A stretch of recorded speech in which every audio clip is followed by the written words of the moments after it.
Hello friends, welcome to எங்கள் வீட்டு kitchen. எங்கள் வீட்டு கிச்சன் டிப்ஸ் எல்லாம் உங்களுக்கு கண்டிப்பாக பயனுள்ளதாக இருக்கணும்னு நான் நம்புகிறேன். மிஸ் பண்ணாமல் பாருங்கள். ஜாங்கிரிக்கு உளுந்து மாவு அரைக்கையில் உளுந்து மாவு கொஞ்சம் தனியாக போயிடுச்சுன்னா நீங்கள் வருத்தப்படாதீங்க. ஒரு ஸ்பூன் அரிசி மாவு சேர்த்து நீங்கள் ஜாங்கிரியை சுட்டிங்கன்னா ஜாங்கிரி கிறிஸ்பியாகவும் இருக்கும், டேஸ்ட்டாகவும் இருக்கும், வீட்டில் சுட்ட சந்தோஷமாகவும் இருக்கும். நீங்களும் ஹாப்பி ஆயிடுவீங்க. மட்டன் சிக்கன் செய்யும்போது நம்ம இஞ்சி தான் சேர்ப்போம். இஞ்சி இல்லைன்னா நம்ம வீட்டில் சுக்கு எப்போவுமே ரெடியாக இருக்கும். சுக்கை ஒரு 5 நிமிஷம் சுடுதண்ணியில் போட்டு அதுக்கப்புறம் நீங்கள் அரைச்சி பேஸ்ட்டாக சேர்த்திங்கன்னா உங்களுக்கு இஞ்சி போட்ட டேஸ்ட்டும் இருக்கும், ஹெல்த்தியாகவும் இருக்கும். நம்ம வீட்டு விசேஷத்துக்கு நம்ம கண்டிப்பாக நிறைய முட்டை அவிப்போம். அந்த முட்டை அவிக்கையில் ஒன்றோடு ஒன்று ஒட்டி உடஞ்சி போயிடும்.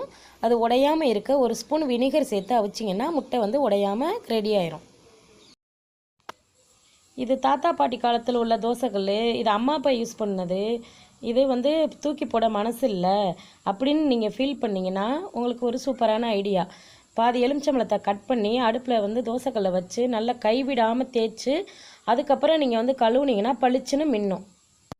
குழந்தைங்க ஸ்கூலுக்கு கிளம்பிட்டுருக்காங்க, டைம் ஆயிடுச்சு வெஜிடபிள்ஸ் எல்லாம் கட் பண்ணுறதுக்கு அப்படின்னு நீங்கள் ஃபீல் பண்ணிங்கன்னா நம்ம வீட்டில் எப்போவுமே ரெடியாக இருக்கும் வடகம். அந்த வடகம் செய்கிறது எப்படின்னு பார்த்தீங்கன்னா நீங்கள் 1 கிலோ அரிசிக்கு 1/4 கிலோ ஜவ்வரிசி போட்டு ஆட்டி வடகம் செஞ்சிங்கன்னா வடகம் புசு புசுன்னு இருக்கும், சூப்பராக இருக்கும், சுவையாக இருக்கும். இனிய காலை பொழுதை நம்ம காஃபி டீயில் தான் ஆரம்பிப்போம். அப்போ தான் நமக்கு மைண்டும் ரிலாக்ஸாக இருக்கும், உடம்பு சுறுசுறுப்பாக இருக்கும்.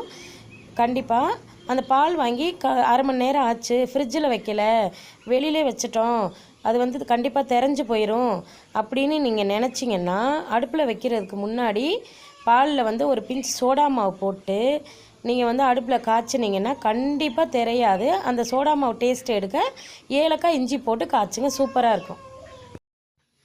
வாழைப்பூ கட் பண்ணும்போது கையில் கருப்பாக கரை படிஞ்சிரும். அதை போக்குறதுக்கு நீங்கள் சோப்பு போட்டு கழுவாதீங்க, வலுவலுன்னு இருக்கும். உப்பு போட்டு கழுவுனீங்கன்னா உடனே போயிடும் கரை.